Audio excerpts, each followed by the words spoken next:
Then on the African front, we have the Agenda 2063, which we believe one of our panelists will be addressing a bit later on. And we also have the United Nations MDGs and now the SDGs. And all of these frameworks have communication and the role of the media at the center of their implementation. So we are very well covered in terms of frameworks. So today we are then going to be exploring how the development agencies can better engage and interact with the media. We'll try to have a look at how seriously the media and media women are taken in the preparation and the design of some of those frameworks.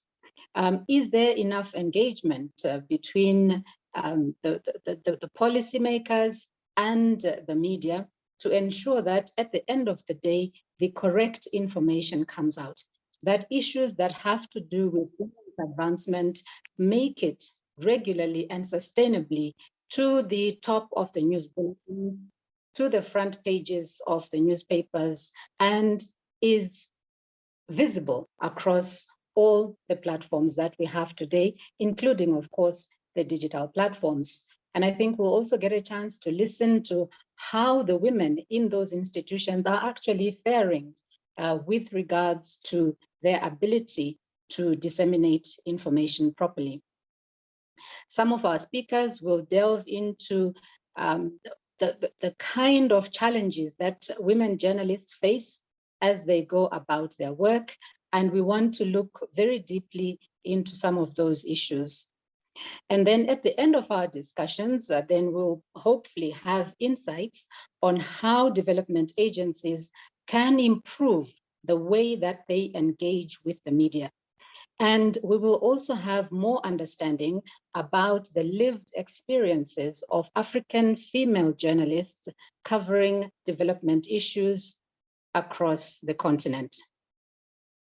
And I'm sure that as I'm speaking, that we all are media women here, all have had interactions with the media. So we know where we are and we know where we want to go, both as practitioners of journalism, but also as agents of change, of development for the lot of the African women all over the continent.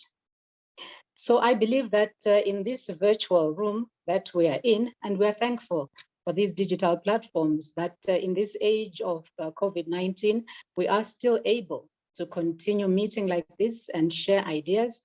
So I'm very convinced that in this virtual room that we are in right now, we have among us the ideas that will take forward the agenda of media women, but also their role in advancing development of women in general.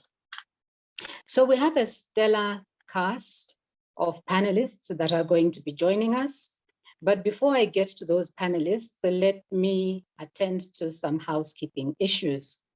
So our session is scheduled to run for 2 hours and 15 minutes, but I'm sure it will seem like a flash because I think it will be loaded with lots of ideas and information sharing and encouraging each other as we go along our work. From here on now, it will be divided into 3 sections.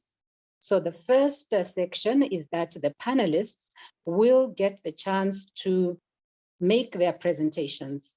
And these presentations will last between 10 and 15 minutes each, no more than 15 minutes. I'm under instruction to make sure that everyone sticks within that timeline. Then after we've heard from our panelists, we will then have a moderator-led panel where I'll be putting questions to our presenters, just follow-ups from some of the issues that they will have raised. That will then be followed by a question and answer section that will involve the other participants on this forum. And then to send your questions, please utilize either the chat or the question and answer section. I'm seeing here we only have the chat section, which is great. So please do join in through the chat to send in your questions.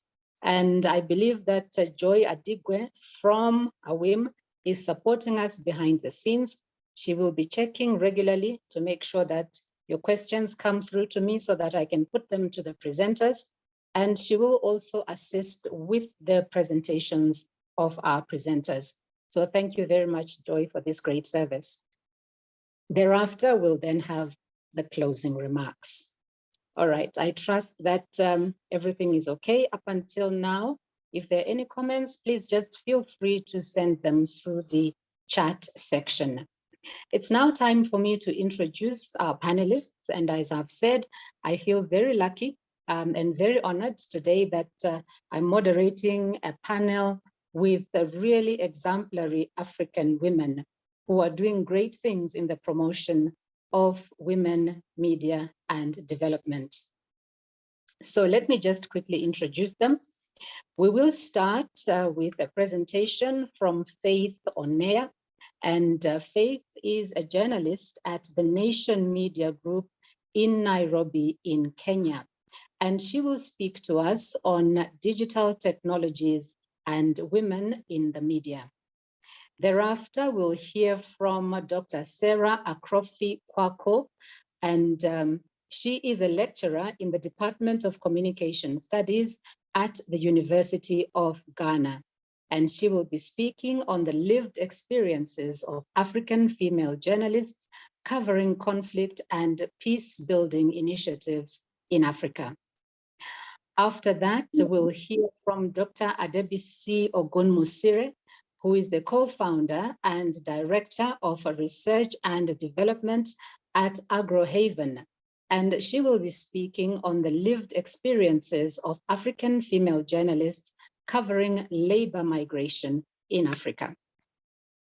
Moky Makura, who is the executive director of Africa No Filter, will be making a presentation, and I think I'll keep that one as a surprise and we will hear from her. But suffice it to say that she has also done groundbreaking research on a very topical issue on our continent. So perhaps let me keep you on your toes with expectation and anticipation for that presentation. Then finally, we'll hear from Victoria Maloka, who is the head of division, Women, Gender and Youth Directorate of the AU Commission. And she will be giving us insights into the different development agendas. In fact, Victoria is not able to join us today, but she has designated Lindy Wengwenya, who is going to be standing in her place. Okay, now it's time for us to go into our session. Let me just remind panelists that you have a maximum of 15 minutes to make your presentation. And may I request all listeners to please mute their microphones. Our panelists have done a lot of research and have really invested in the issues that they're going to be addressing us on today. So I think let us make sure that we give them that time to make their presentations, and then we intervene at the question and answer section. Let me introduce Faith Oneya's presentation. As I've said, Faith is a journalist at the Nation Media Group in Nairobi in Kenya. And she will be speaking on digital technologies and women in the media. Specifically, she will be speaking on the opportunities that digital technologies present for women in Kenyan newsrooms. We all know that as a continent, we are going through a digital revolution. We also know that as media women, we have long lamented the barriers to upward mobility in the newsroom. And I remember and I recall that AWIM did a study on this issue in 2020. But for today, let us see Faith's study and see if digital technologies are assisting the women in Kenya's newsrooms overcome some of those traditional challenges. Faith, thank you so much for doing this research, very pertinent in the times that we are living, and also in the context of this challenge continuing despite the many interventions that have happened over time. So please give us the results of your research, and you have the floor now. Over to you, Faith. Thank you so much for that wonderful introduction. I'll just turn my video on for 1 minute so that people can see me, and then just to save on bandwidth and all, I'm going to switch it off for the duration of the presentation. So hello everyone, and thank you for the wonderful introduction, and I'm sure we'll have a good time in the next 2 hours. I'm glad to see a lot of colleagues and media sisters that I look up to from around Africa and in Kenya. So I'd like to offer just a little background on this research and the background on my foray into journalism. Because I worked in marketing research for a long time, for about 10 years, before I changed and switched to what I thought was going to be was speaking to my passions and interests. So I joined the media house, Nation Media Group. And when I joined Nation Media Group, I was a web producer. So what that basically meant was that I edited online content. Really had very little idea about what I was doing. I just knew that it was something new and it was something that I really needed to do. And before I started doing this research, which I did for my master's thesis, one of the things that I kept asking myself, as the moderator rightly put it, as Wynne rightly put it, is that have digital technologies in any way helped in removing some of the traditional barriers to women's rise in the newsroom? And I've seen a lot of studies which talk about this specific issue about the barriers to women rising in the newsroom. And I know that Wynne did quite an elaborate study just very recently on the same. So we've praised digital technologies a lot for providing opportunities to journalism. And but there's little known about the opportunities that it has offered women within newsrooms. So our agenda will be very short today. I'll give a little background to the study, the objectives I had when going out into the field, how I collected the information, key findings, some conclusions, and some reflections on building back better. One of the speakers during the keynote presentations earlier in the day spoke about resilience as trying not to waste a crisis. Like, how do we not waste this crisis that has been brought into our table because of COVID-19? So I'll have a few reflections on that. Irene, we can move on, please. You can move on to the 4th slide.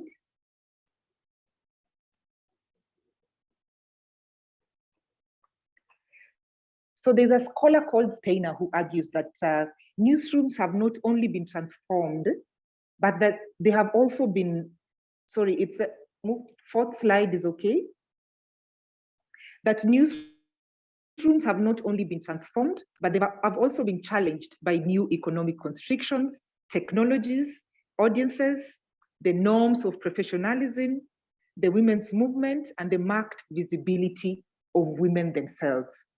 I think this specific quote just explains like the heart of my study, the heart of the kind of questions that I went with into the field. We can move on, please. I really wanted to know in what new ways are women participating in journalism because of digitization. I wanted to establish the new forms of journalism where women have thrived. And I also wanted to look at the structures that support women working with digital technologies in the newsroom. And as we go through some of these findings and some of these objectives, and even the challenges and problems of women in the newsroom, we realize that as much as this may be a Kenyan study, it's also a universal study in a way, because the problem that affects women women journalists in Kenya are probably similar to what affects women in other countries as well. Let's go on. So how I did the study was, it was a qualitative study. I did 12 in-depth interviews with major media houses in Kenya. Let's move on.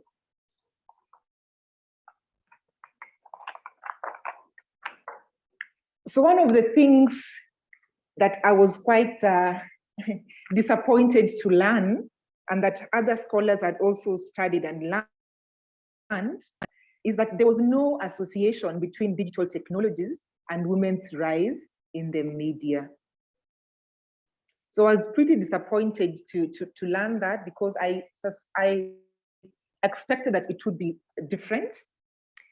So one of the things that digital technologies have been praised to do is that they have made labor flexible, and what you are calling the flexibilization of labor, that women can be able to work remotely, they can work from home, they can use their phones to work, they can work from wherever they are using their computers, their tablets, and so on and so forth.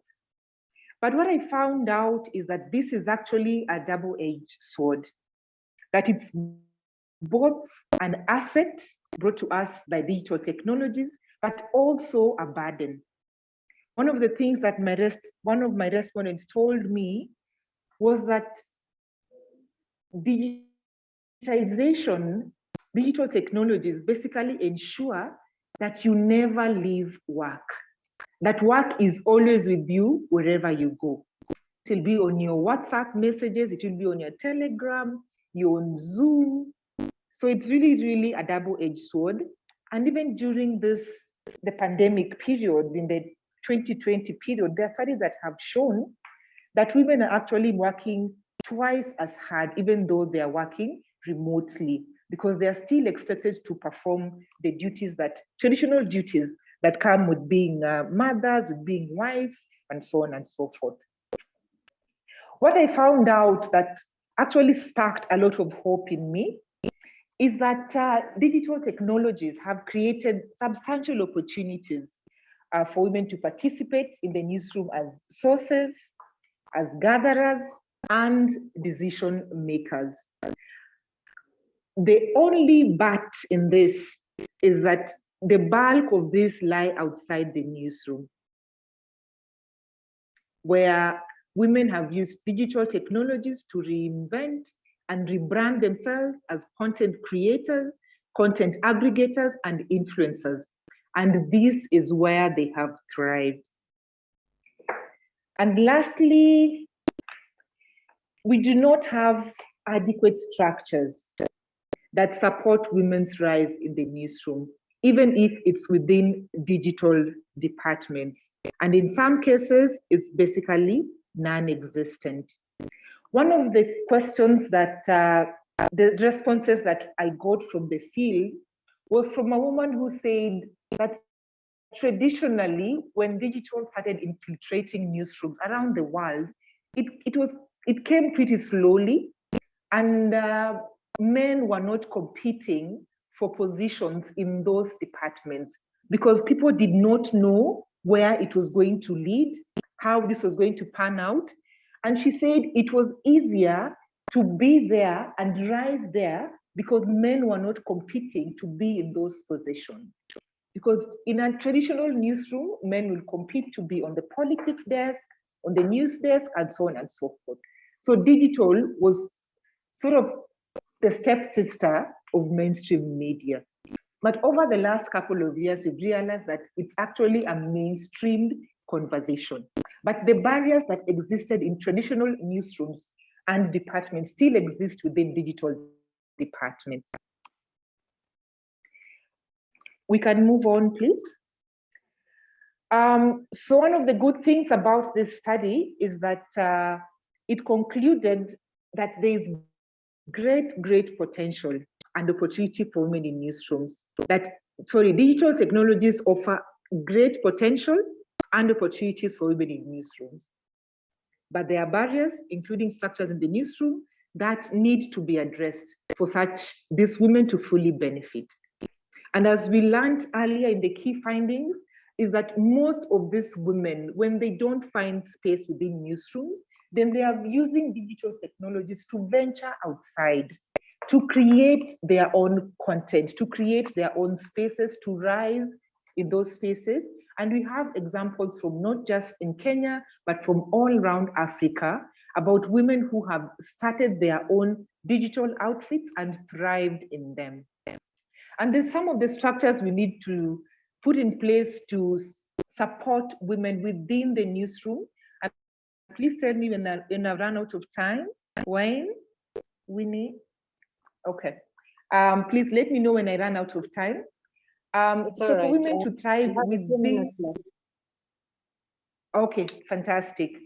So within the newsroom, then what can we do? If women are thriving outside more than inside, what do we need to do to make sure that women thrive within the newsroom? We need gender-sensitive workplace policies. We need flexi time, mentorship, and flexi assignments. And then we also recommend gender-sensitive policies, training, and mentorship to be implemented by media houses to help them tap fully into the benefits of digital technologies for women. And finally, just a few reflections on building back better. As the last thing I'll say, Irene, you can move on to the last slide. On building back better, one of the things that lifts my heart about all these challenges that we have mentioned that still come with digital technologies is that women can actually use digital technologies to challenge the status quo by bypassing the so-called boys club and creating news outlets through leveraging on new technologies. And even after they bring up this new content and new media houses, they can still come back within media houses and still sell that content to media houses or work out a partnership that will make them thrive. And in terms of just raising women's voices, women's presence, as Wynne said, as she was making her introductory statements, that women as sources are still maybe relegated to the background, but there's a lot of opportunity using social media to have some sort of activism and advocacy for women's equal and fair representation. And Twitter has been a great way of doing this. And I really, really believe in my heart that a journalist of today is an activist as well, that you can hardly ever remove that cap as well, because you're constantly fighting against a system that is so male dominated, whether it's the sources, whether it's your editors, whether it's the management, whether it's the media owners. So you can't help but have such a conscious cap when you're choosing what stories to do, who to feature sources, and so on and so forth. And social media is a great tool to pass on this message and even to excavate sources that might be hiding there. And then one of the last thing to say is that COVID-19... You should be rounding up now, Irene. Yes, you should be rounding up. Irene, you can show the last... Yes, exactly. Irene, you can go to the last slide, reflections on building back better. And just last to reiterate what our previous presenter said, that COVID-19 is a great opportunity to just look at how remote working could look like for women, to support them to thrive within newsrooms. And that's the end of my presentation. I will share my contacts in the chat. Thank you very much. Excellent. Thank you very, very much. That was Faith Oneya. I will not summarize her presentation, which was really very clear, but I will just thank her for the thoroughness of the research that she did and for sharing it with us, because it will benefit a lot of us in the media. We move on now to Dr. Sarah Akrofi Quarcoo. And as I've said, Dr. Sarah is a lecturer in the Department of Communication Studies at the University of Ghana, and she will be speaking on the lived experiences of African female journalists, photojournalists, covering conflict and peace-building initiatives in Africa. Her paper is founded in the precepts of the African Union's Silencing the Guns campaign, which, as you may be aware, is a flagship project of Agenda 2063. So in the paper, she explores issues such as gender, politics, and photojournalism. She looks at the male dominance in media work, what it means to cover conflict and peace building on the continent. And she also looks at the type of pictures that female photojournalists take, among other issues. And thank you so much, Sarah, for taking the time to look at the work of women in this area, which I think traditionally has been associated with men, things of peace, of conflict and peacemaking and so on. So it's really great that you're looking at the role that women are playing in telling that story. So let me leave this next 10 to 15 minutes to you to make your presentation to us. Thank you very, very much. And thank you all listeners or participants at this very important conference. I'm going to share with you a research that I undertook on behalf of AWIM. And the title of the research is The Lived Experiences of African Female Photojournalists Covering Conflict and Peace Building in Africa. And this topic is very, very important, coming under the broader issue of women, media, women, and development. Because one of the issues that we talk about development is conflict and peace building. And we all know that when conflict exists, there is no room for peace, there is no room for security, and Africa's development is always staggered. Next slide, please.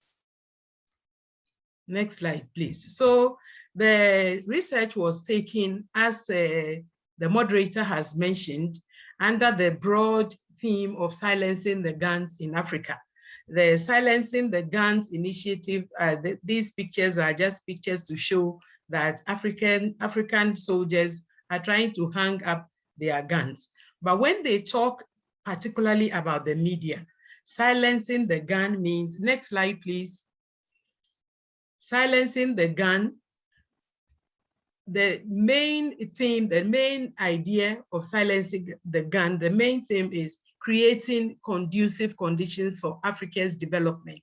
And it is a campaign by the AU initiative, launched in 2019. This campaign is actually calling for peace and security in Africa.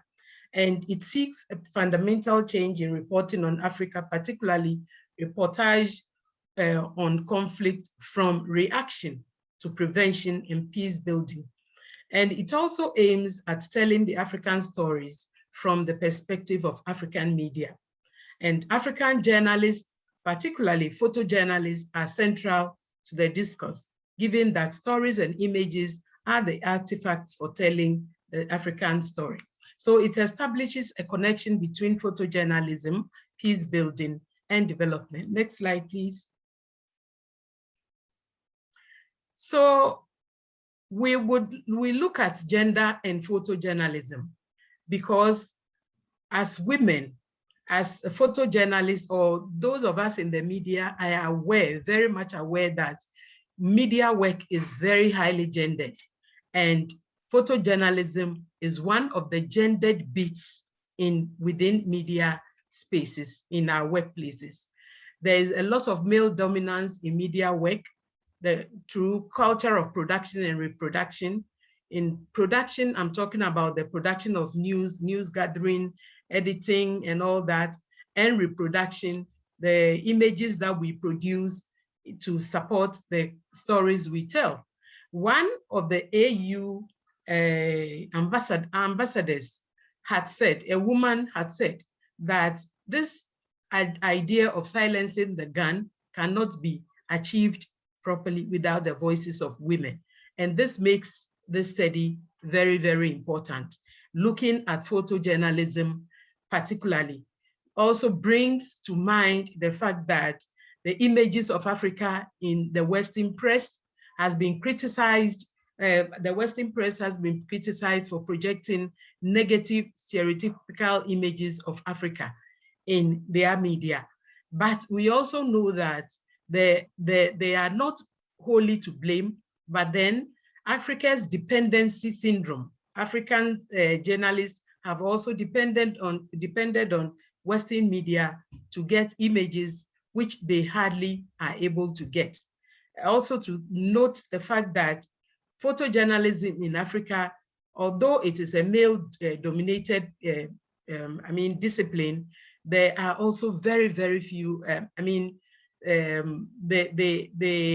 lack the skills. Photojournalists lack the skills to cover photos or to present photos properly. Next slide, please. Next slide, please. So there is a lot of gender politics in our newsrooms, and I think previous speakers have talked about the politics of gender in the newsrooms in relation to the production and reproduction, as I mentioned. In storytelling, we know that beats such as conflicts are reserved for men, and some issues considered soft beats are supposed to be reserved for women. And so we have a quotation from the women photograph. A women photograph is a newly established association of women who are engaged in photography. It shows the kind of interest that African women are getting into photography. They are showing in photography, and they are saying that visual stories on conflict populating television and print are typically assigned to such beats as war photography, are considered dangerous assignments for women, according to this.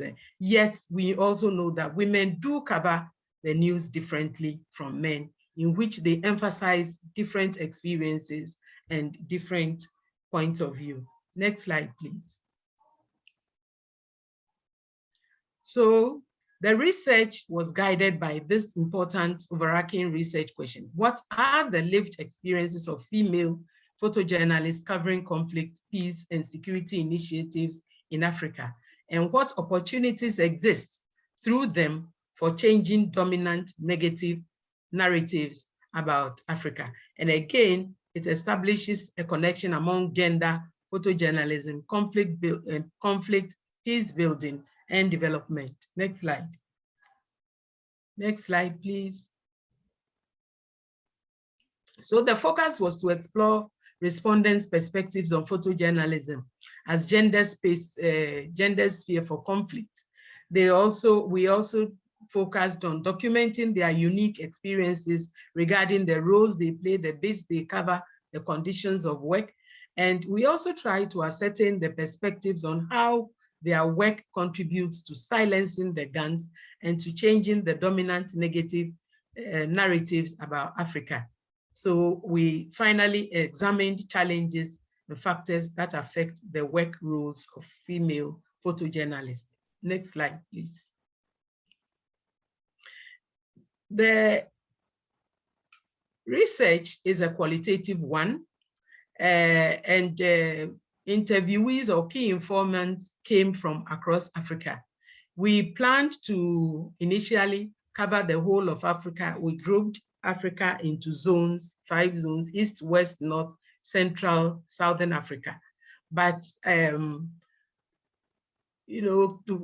we conducted this study via Zoom because of the COVID issue of COVID. We didn't want to travel outside the country. Besides, the internet was very useful at this point in time for all of us to reach photojournalists and talk to one another, do interviews and all that. So we were able to contact a few of them. We wrote to them, 10 of them in total, but responses were not forthcoming. We got responses from a few countries.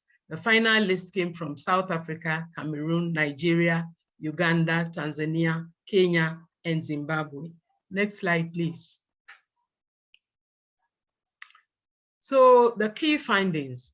Findings confirmed gendered nature of photojournalism, and these are inherent in the production practices, including job assignments. None of those we interviewed had been at the center of war, but they have experiences covering violent situations such as crime and other issues, street violence, and so on and so forth. One of the respondents said, "We do live in a country that has experienced so much violence. There are constant mobilizations. Even though I haven't been into a war zone, we live in a lot of violent situations. As a journalist in South Africa, seeing live shooting in the streets is normal for us." Also, respondents were not even sure whether they should call themselves photojournalists or not photojournalists, because even though they have the camera and they work in newsrooms, some of them work in newsrooms as documentary photographers, and some of them shoot videos and photos that interest them. They were quite apprehensive or evasive about the roles they play in as photojournalists. Somebody just simply said that she is involved in shooting street photojournalism. Street photojournalism could be anything from hunger, from crime, from anything along the road which she comes into contact with, which she photographs. Next slide, please. Conflict mediation and peace building were seen by all the photojournalists interviewed as humanitarian photos. They see photojournalism, the issues, the work they do as humanitarian. They don't see it as covering sufferings, covering war situations, showing grueling pictures of war and all that. They feel that issues of war should be covered in a way that would attract people to seek peace and maintain peace. So one of them said, sometimes I find myself at the intersection of all. I do a lot of work with NGOs and refugee communities. And right now, you might not say I am doing what I'm doing. I'm being blocked by some of this. I'm being blocked by the visuals here. So I can't see the screen properly. But also one of them said, one of the photos I did was from Albino camp. This is a marginalized community. There was no water, no electricity, and no food. There is violence, and the photos draw attention to government to support them so that they can live in peace. So the experiences show that women are not at the center of any conflict situation, even though they might chance upon them once a while and be asked to cover them. But they are basically interested in pre and post-conflict photography. And that is where the development issues are, because they want to focus on the communities in which they live, the communities where they see people suffering out of conflict situation and where they feel people's pain and distress. So what photos do female journalists take? When we ask this question, they take so many photos, but they come to the practice of their craft with a purposeful posture, which affects the discourse. We take the discourse away from horror and suffering. Am I going off, moderator? Hi. No, we can still hear you, but you need to wrap up in the next 2 minutes. Okay. So a major strength that all the women have as photojournalists is their access to sources, because they think that because they are women, they feel the way they cover issues are different from the way men cover issues. They approach issues in a more humane manner. They find time to go to the communities, to talk to them, not just treat stories about peace building and conflict as a one-off story. Next slide, please. Next slide, please. So women also have, from the findings, we also noticed that women are agents of their own, they have the agency as photojournalists to change the narratives about what we see in Africa. And they feel they can play a very important role in silencing the gun. One of them said, our stories is not told by us. It's always someone else. And when we take pictures, that body of work, it becomes the property of those who come to our institutions to access them. Next slide, please. Next slide, please. So they also mentioned a lot of challenges, cultural, psychological. One cultural thing that amused me was the fact that one of them said, I went to a palace and I was told I need to take off my shoes, bow down and kneel down, when kneeling and not keep eye contact. And it was a challenge because I needed to take close shots, close up, for the kind of a story that I was going to tell. And then one of them also said, there was a time when I got a good environment to take pictures, and there were some guys sitting on a track. Immediately I took my camera, they all began to shout at me, hey, what are you doing? I had to put my camera back.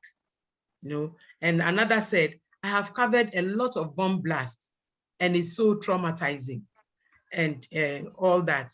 And this was even when she was pregnant. So apart from these challenges I mentioned, poor working. Dr. Sarah? Yeah.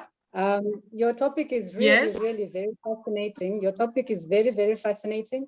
And I don't want to have to break it, but please summarize and finish in the next minute. Yes, there's a last slide, please. So the other challenges include poor working conditions, lack of training. A lot of them, all of them were not trained. Those I interviewed were not trained. One person said she paid for her own training to got a personal trainer to take her through.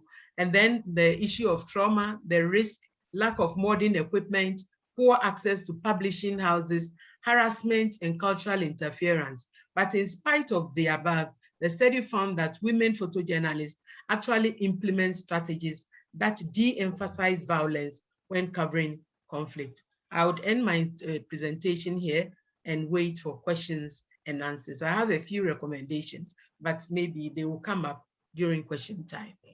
Thank you very much for the time. Thank you. Indeed, thank you so much. That was Dr. Sarah Akrofi Quarcoo from the University of Ghana. And I really want to compliment the quality of presentations that we've been having so far, because not only are they leading us into a discussion on how things can improve in the way that we do our work and in the way that we advance the cause of women's development, but it is also contributing a lot to knowledge management, to knowledge on the continent.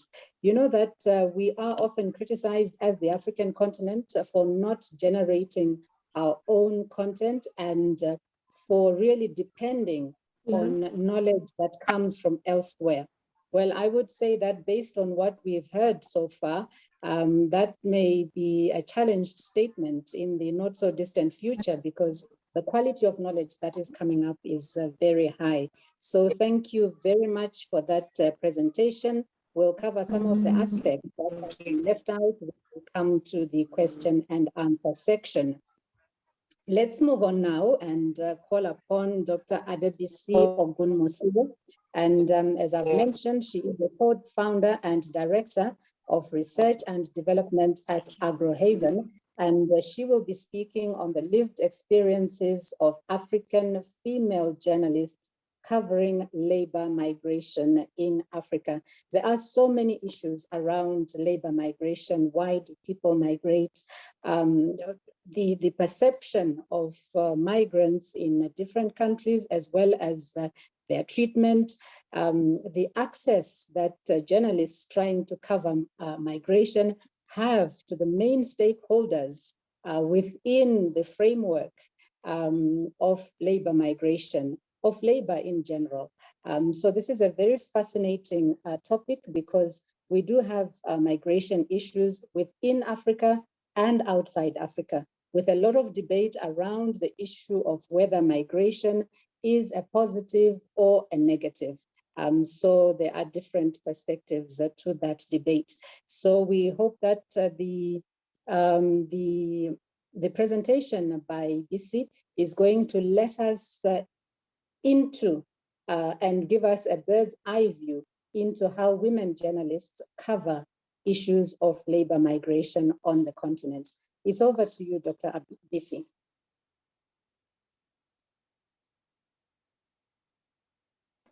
Thank you very much. Hello, everybody. It's good to have you all here. I'm here to talk about the lived experience of African women journalists covering labor migration in Africa. I particularly found this research interesting as I was able to discover a lot of new things concerning this particular bit. Can we start with the slides? Okay, pardon me if I turn off the video as the lighting is not so good, but I hope you can all hear me clearly. Okay, so let's start with labor migration. What is labor migration? It's the movement of a person or a group of persons from the home state or location to another location within or outside their country in search for employment for a better life. It's also interesting for us to know that according to the International Labor Organization, labor migration in Africa is largely interregional and mainly characterized by migration of low-skilled workers. And that's why you find people who actually have labor work within other countries are people that have migrated from other zones. Now, labor migration journalism. This, like I said earlier, is a very, very interesting bit in journalism, as it is a unique aspect of journalism and it involves gathering and presenting information and data about labor migration. The media is known to be an agenda setter and is also known to frame. So the media actually plays a huge role in reporting labor migration in a particular country. Can I have the next slide, please? The focus of our study is on the women journalists covering labor migration in Africa. And the research is based on the assumption that these journalists are going through several experiences. Some are pleasant, some are not so pleasant. Some are exciting, some are not so exciting. And a few problems were being brought out as just like having little or no access to data on migrants, limited access to reliable resources. And then also there were needs like the need to document the efforts made by the labor migration journalists and also to improve opportunities for employment for migrants. Next slide, please. Now, the objectives of this study was one, to determine a general perception of media editors on labor migration, pardon, that it's a type of the labor migration journalism, to investigate the unique experience of labor migration journalists, to identify women journalists specializing in labor migration in Africa, and last but not least, to pinpoint capacity gaps of women journalists in labor migration. Now, I was able to link this with the eighth Sustainable Development Goal.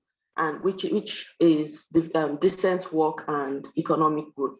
I don't know about other African countries, but I know that in Nigeria, the women contribute 60% to the economic growth of the country. And I am very sure that it is similar in other countries in Africa.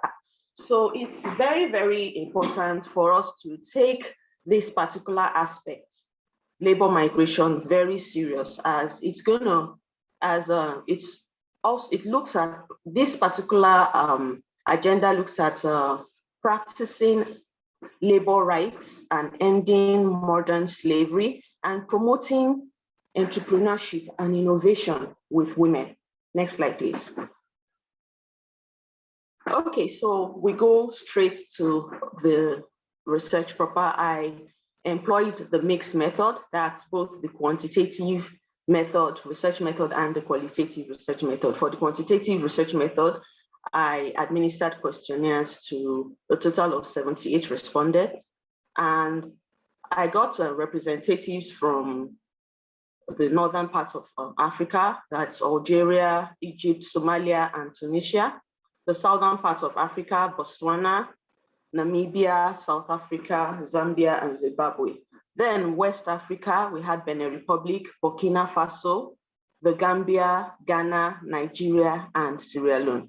Then the eastern part of Africa, we had representatives from Kenya, Rwanda, South Sudan, and Uganda. And then for the finally, we also had representatives from the Central Africa, that's the Cameroon. We had people from Cameroon and Democratic Republic of Congo. And for the qualitative method, we were able to interview some respondents, and we organized a focus group discussion to get people's view, particularly editors and journalists who cover the labor migration bits. And we were able to get some information from them. Now, the population covered female journalists in Africa who covered labor migration bits. And we looked at all the geopolitical zones in Africa. And we had, just like I said earlier, we had representatives from the north, the south, the western, eastern, and the central parts of Africa, excuse me. Next slide, please. So here are the findings. Well, I was able to bring out some of the graphical representations. I wouldn't want to waste our time and bore you with all the massive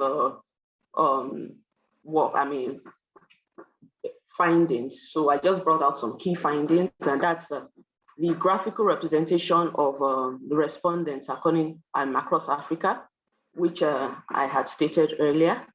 And then we have a graph that shows the perception of perception of labor migration, perception of journalists and editors in the aspect of labor migration bits. And majority of them actually feels like, is it okay if we zoom that part? Majority of them, of the respondents, feel that it should be encouraged. This bit is a particular kind of beat that may be underrated, but it should be encouraged. And then I also have a graphical representation showing the portrayal of labor migration in the media. Is it well? Was it well? Right now, is it well portrayed on the media? Majority of the respondents disagreed with the fact that it's well portrayed, as it's not well represented in the media, and feel like that it should be presented better. Next slide, please. So for the qualitative, I used the thematic thematic representation using the following themes: the perception, unique experience, the awareness, and labor migration journalism. Under the labor migration journalism, I had to find the find out the view from the editors and the view from the labor migration journalists. Now, for the perception, I was able to find that it's a mixed perception. It's partly positive and partly negative. Positive because it's an interesting bit and they are moved by the passion they have for this bit. Negative because they have they are discouraged, they are surrounded by several factors that discourage them. Starting from their colleagues, the audience, the government policies, and the policy of the organization, that's the media house that they work for or the freelance for. And then the unique experience is, once again, I would say the unique experience is, one, they're passionate about their work. So that actually explains their drive towards getting their story. But then they get called, they have names, they are called, they actually find themselves being called names, they are being called names, they are actually looked down on and underrated, they feel underrated and looked down on. And then the awareness of this bit is on the rise. We find out that a lot of female journalists are interested in having this bit. But we find out that in a lot of media houses, this particular bit has actually been infused into another bit, and that's the foreign desk. And then last but not the least, we have the labor migration, labor migration journalism. A lot of, from the angle of the editors, they feel it's a good bit, but it is not something that they would readily take because they feel that the readers are not interested in reading it. And then for the angles of the journalists, they would like to cover this bit, but they are not encouraged because the editors feel like it is not so popular, and it's not something that they would encourage to. It's not a story they would encourage to be taken. Now, we're able to identify the capacity gaps in this aspect of journalism, and that's the government policy as they influence the narratives of the story. And then we had the unfavorable environment, the political environment and the social environment. It's it can be very discouraging. And then we had the public and private stakeholders that influence the narrative. And then some of them, the journalists can be victimized. The sources are scared of giving information as they feel like they will be victimized. And then even people that you would like to interview will be scared of granting that interview for fear of victimization. Next slide, please. So the following are the conclusions. We have the labor migration is relatively underrated. It's a very, very interesting bit, and it is a very important bit, as a lot of countries, whether we like it or not, a lot of countries have come to depend on depend on migrants to improve their economy. So it is a bit that should be encouraged in Africa. And then we have the global impact of studies and research on labor migration in Africa is great. And it's going, if it's encouraged, it's going to be great. And then the women journalists in labor migration are passionate. They are really passionate. So they really need to be encouraged. And then we have, of course, we're able to find that there's reluctance to publish stories on labor migration bits as a result of the governmental and organizational policy. Next slide, please. So the following are my recommendations. more research is needed in the area of migration.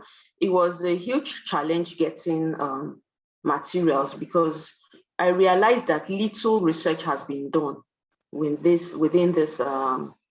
The kind of materials we find are based on the content, not the journal, not the practice, not journalism as a practice itself, but it's more focus. The more focus is being given to the content, and that is if we even find materials on that. And then there is a need for sensitization of other media staff and workers about labor migration. It's necessary because, I mean, I had some respondents giving their experience of their own colleagues calling them names like, oh, I mean, because the person went undercover as a maid, or or maybe someone who was like had to disguise as a prostitute. They call the person, give the person names like, I mean, you are a house girl, you are a prostitute, or ashewo, like they call it in Nigeria. And then we had, we need more gender inclined. Yes, please. If you please just sum up in the next 30 seconds. Okay, I'll do that. And then we have more, we need more gender inclined work-life balance. And then we also need women association and unions to be empowered more. Thank you. Oh, thank you so much.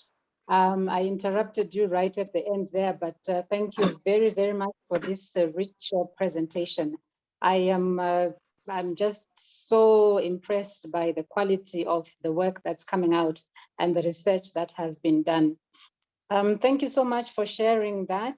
We move on now to Moky Makura, and Moky is the Executive Director of Africa No Filter. You will remember at the beginning, I said that she has a very, very groundbreaking research that she has done. And so she's going to be presenting to us on how African media cover Africa. I think this is very interesting because quite often we look at how the Western media covers Africa. So this research looks at how we cover ourselves. So thank you very much, Moky, for that and for sharing some insights into that work that you are doing. So it's over to you. Great, thank you very much, Wynne, and hi, everybody. And before I go straight to PowerPoint, because I know we've had a lot of back-to-back PowerPoint presentations, so I'm going to talk first, and then I will share my screen and go through the PowerPoint presentation. But before I start, I actually want to ask the people in this group, and if you can put your answers in the chat, how many African countries have you actually been to? Be interested to know, as Africans, how well-traveled we are. And my question, the reason why I'm asking that question is that I actually want to ask people, how have you formed your opinions about countries you haven't been to in Africa? So when I say countries like Chad or Sudan or Somalia, what do you think about those countries and where did you get your idea about those countries? And the reason why I use those three countries is because they are probably the countries that get covered often for certain types of issues. And the reason I've not been to Chad, I haven't been to Sudan, I haven't been to Somalia, but I believe I have an opinion about those countries. And those opinions come from what I read in the paper. Media and journalists are probably the most influential contributors to narratives about Africa, because media are the storytellers and the interpreters of our world. When I think about what I know about America, I actually realized that it's actually from the films that I watched. So it's from pop culture, arts and culture, that has made me think, oh, America's this amazing place. It's actually not that much the news. The news contributes, but primarily arts and culture. And that's why Africa No Filter, the organization I run, we actually fund both film, arts and culture, and media to try and shift narratives. And what we have identified about stories, and this is all very important before I go into the research, is that there are 5 key frames that most stories about the continent are told through. The 5 frames are: 1, poverty. A lot of stories revolve around the poverty on the continent. The second one is conflict. You think about coverage of our elections, coverage of our politics. A lot of it is around conflict. The third is corruption. The fourth is disease. And the fifth is poor leadership. And as a result of those consistent frames that we often find in a lot of media stories about the continent, both within the continent and outside, and I'll talk about our research in Africa, is that we've identified three key narratives that come up consistently. One is that Africa is broken because everybody wants to fix us. The second is that Africa is dependent because we seem to need other people to improve ourselves. And the third, and for me, the most challenging of them, is that Africans lack agency, that we don't even know how to even begin to fix our own problems.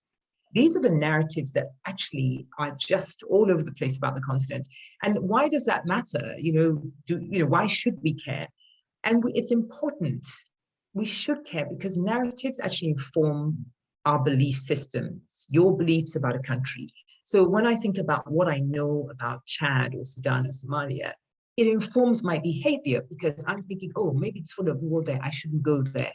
It does, narratives matter. And actually, in October this year, the president of the African Development Bank, Aki Adesina, when he was addressing a bunch of African ambassadors in the US, he said these words: a concerted effort is needed to change the narrative on Africa in the US if we're going to attract increased investments into the continent. And I use this quote because I like it because somebody's actually realized the importance, the actual impact of narrative. Many, many other people have talked about it. Narrative has an implication on aid policies and the development agenda because people look at what they read about Africa and they think it's corruption, it's poverty, and it informs the policies that come up. So I'm going to go through the next stage, which is the actual research we did called How African Media Covers Africa. So I'm going to try and share my screen now. I think I should be able to, and then take you through that. Share screen.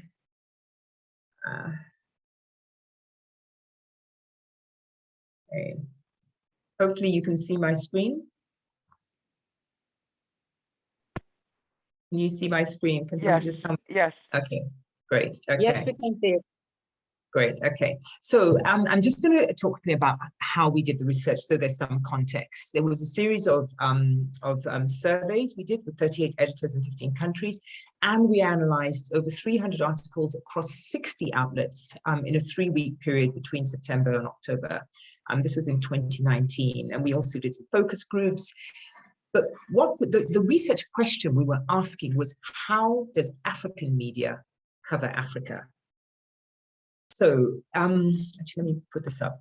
There were a couple of things we found. The key insight, there were 3 key insights. One, that the sources of news on Africa are an issue. And a couple of the presenters touched on it, that Africans are not necessarily telling our own stories. Secondly, the nature of the content is what we've come to expect. It's very much feeding that stereotype, those narratives and those frames that I told you about. And the quality of journalism on the continent when it comes to stories on Africa is very concerning. So here's some of the key takeaways. 63% of outlets don't have correspondents in Africa. So there's no way of them covering. If you imagine, there's 54 countries and you're sitting in one, how are you going to get news from 53 other countries? It's too expensive.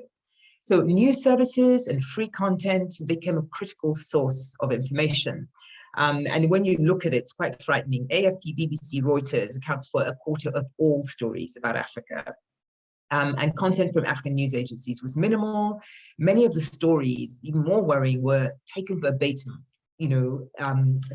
World Bank issues a press release, and the press release gets used verbatim in the actual story, which meant that journalists were not interpreting, they were just taking what they were given.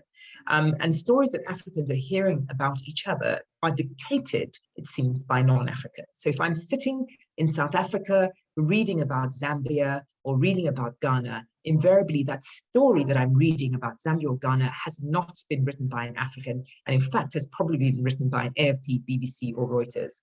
Just to give you an idea of the breakdown of where stories are coming from, Agence France Presse was the most prolific news agency that was used the most. Even though the BBC is not a news agency, its stories were taken and used by media. That figure, the top left hand, that says 40% of the African stories we analyzed in African outlets where it said reporter, identified by name, the editors told us that those reporters were actually looking either at a BBC story or an Al Jazeera story on TV or listening to it on radio and typed up their story. So even though those stories were bylined by an African journalist, the actual source of that story came from a foreign news agency. And the really concerning figure is the African news agency, only 2% of the stories came from there. So the second insight we saw was really about the nature of the content. Most countries covered in this period were Nigeria, Tanzania, and a lot of it was alongside issues that were happening. So at the time we did the research, the EndSARS protests were happening in Nigeria. Tanzania and Guinea had elections. In fact, in 2021, there are 13 elections on the continent. And it seems that elections seem to be the currency with which media write about other countries. So just a rough idea of where the African coverage came in a newspaper, sort of Pan-African types content, content from the ADB or from the World Bank made up 45% of the coverage we found. And it was largely about economics and trade. Everything we saw about Nigeria was literally around the conflict. It was EndSARS. The stories they were reading about Tanzania were about elections. Again, on Guinea, it was about elections. And Sudan, it was conflict. And in Ivory Coast, it was elections. And actually, apart from the Africa-wide sort of stories on economics and trade, all of these stories tend to lean towards the negative. Because even the way they covered the elections, Tanzania and Guinea, and Cote d'Ivoire, there was election violence around those stories. So it was still very negative. What we didn't see in the analysis we saw in those 306 stories that we analyzed over that period of time, the stories of tourism, of creativity, innovation, tech from other countries. And it just led us to believe that there is a lot missing. But the irony is that actually 50% of the editors we surveyed, because remember we spoke to about 38 of them, 50% of them said, oh, they didn't see that their coverage that they had in their papers of Africa had a problem. And in fact, one editor that we spoke to who had no coverage outside of her country, and the editor was a South African editor, she said, my readers are not interested in stories about Africa, which was even more concerning.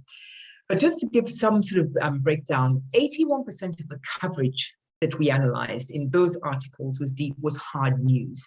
And hard news, it's largely political in nature, and it's largely negative in nature. I've talked about the fact there was very, very few sort of soft news stories or profile pieces, narrative pieces. So 7% of the stories we saw were human interest and 4% were in arts and culture. And if you think about what I said at the beginning about how I got my impressions about America by watching films and looking at its art and its culture, we are doing so little of that we're relying entirely on news, media, journalists to form our opinions about each other. So just a quick breakdown, politics is 26%, 13% of the stories for conflict, business is 13%. I want to go through it.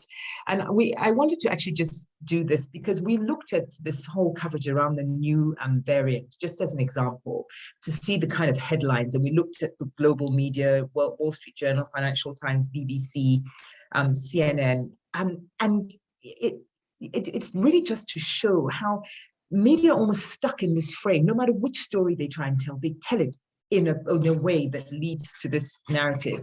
I mean, for example, this Al Jazeera one, absolute chaos in South Africa's flights grounded over Omicron. I sit in South Africa and I challenge that headline. I don't remember seeing absolute chaos in South Africa. It's just a way people want to feel they can get away with when they tell their stories. But I like this particular side because when the coverage around Omicron started on the 24th, this is a chart that looks at the sentiment around the stories. So it was quite high. The sentiment was very negative in terms of the negative and the tone around it, and then it dropped. And the reason why it dropped was that people started saying, no, it's not okay to report like this, or no, it's not okay to ban Africa. And you could see the media changed their tone, and the tone of the article started changing. It's gone up again a little bit negative. But the reason why I'm showing this slide is because I think it's important that we as Africans and as communicators continue to challenge when we see media writing stories that contribute or actually enhance this negative stereotypical image of Africa. So I want to go through quickly to the third insight we saw about the quality of journalism, trends we picked up on the stories that we analyzed about Africa. The stories lack context. They didn't tell you the why, the where, the how. It was really difficult to actually understand what was happening. So, for example, there was a conflict, political conflict in Uganda, for example. They didn't tell you the context of Museveni versus Bobby Wine. It was just these facts, assuming that you knew.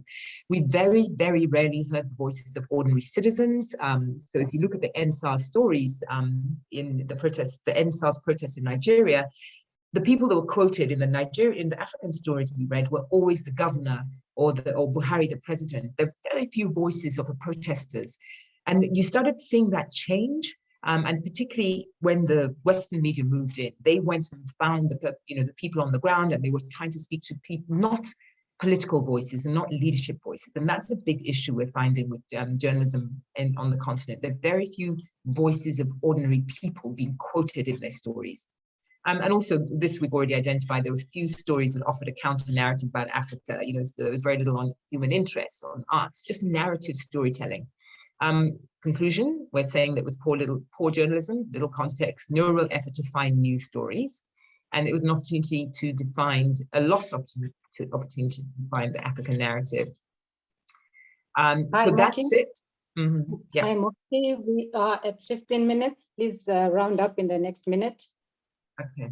I just want to quickly give you this, because Africa No Filter, one of the things that we have done as a result of the research is to start an agency called Bird.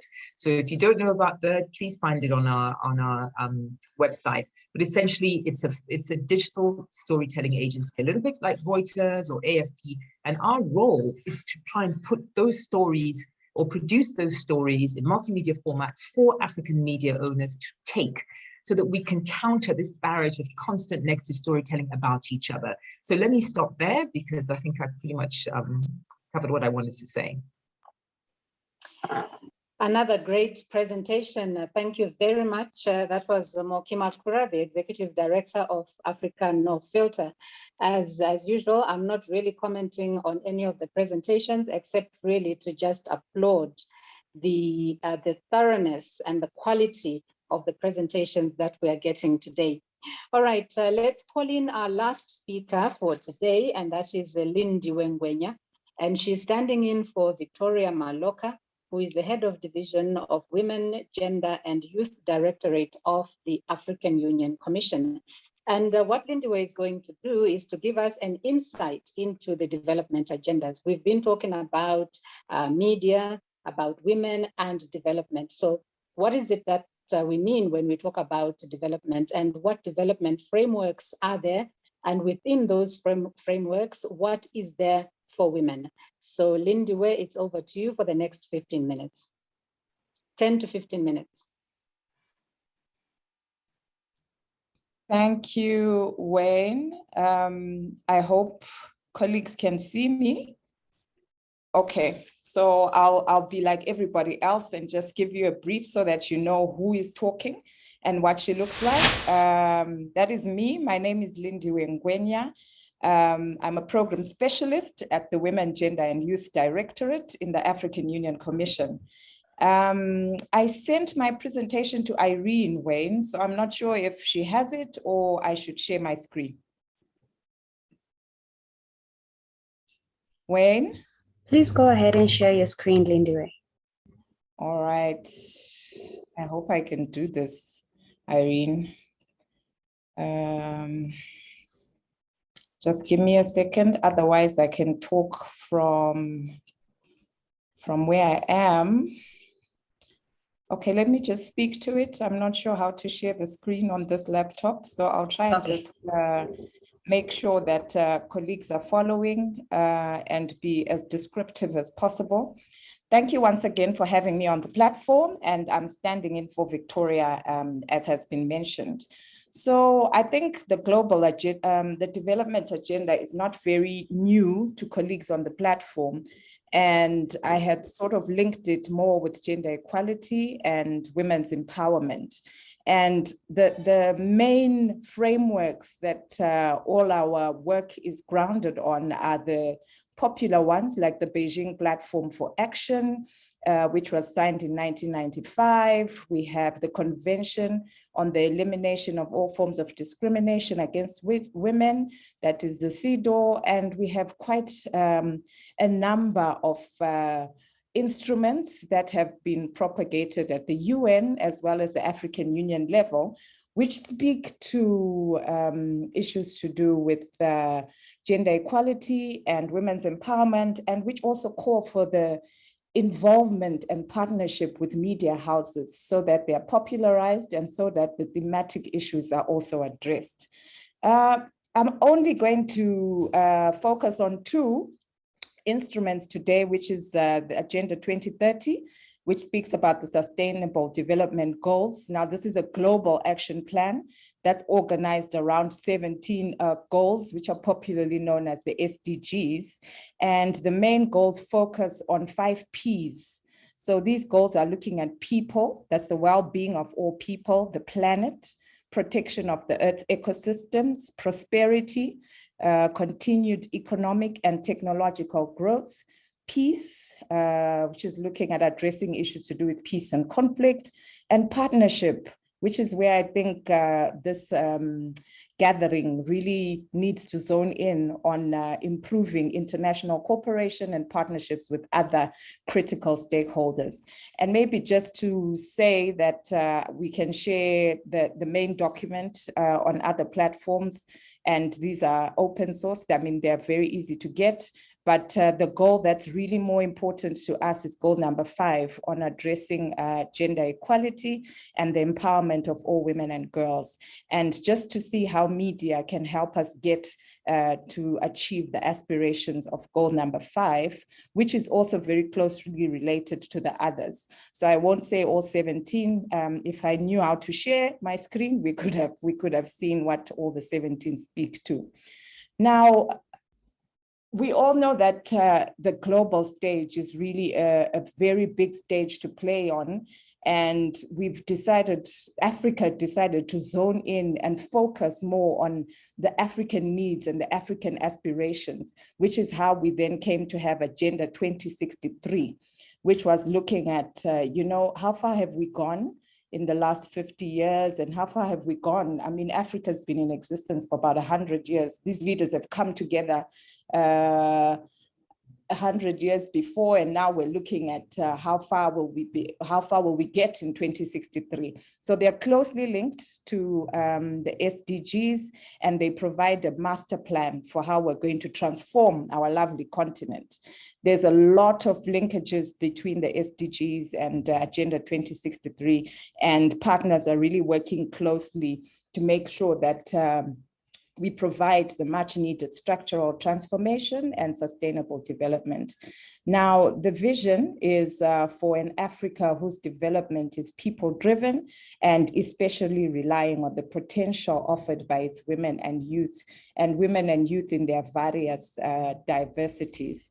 It's got goal number 15, which looks more at supporting women wherever they're situated, including women in the media. How can we provide equal access of opportunities in all spheres of life? And how can we end all forms of violence and discrimination, looking particularly at the social, economic, and political sectors?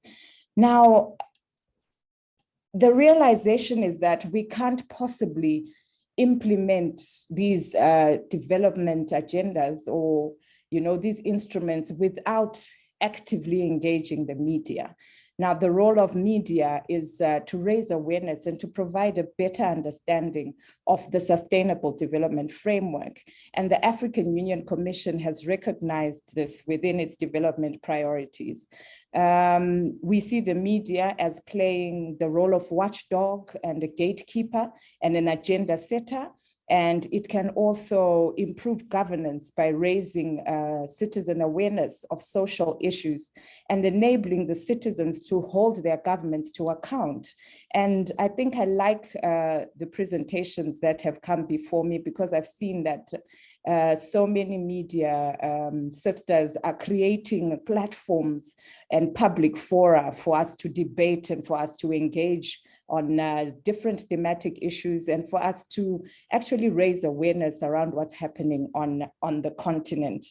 Now, at the African Union Commission, we've got the Information and Communication Directorate, which brings the AU closer to the African people and positions the AU as a people-centered union, and which is really mandated to lead the Commission's communication and information activities. So some of the activities of the Directorate include promoting Agenda 2063, managing communication channels, providing coverage of AU and member state activities, and working with different development partners to enhance skills and competencies.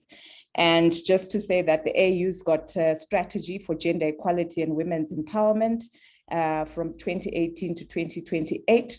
This is a 10-year strategy, which is looking at extensive collaboration, internal and external, with different stakeholders, including the media. Now, pillar number 4 of the strategy looks at leadership, voice, and visibility, and it seeks to ensure that women and girls are more visible and portrayed as equal contributors to society in the media, literature, and cultural resources. And I've seen someone from the chat also mentioned that 2021 is the theme for the African Union for 2021 was on arts, the year of arts, culture and heritage, levers for building the Africa we want.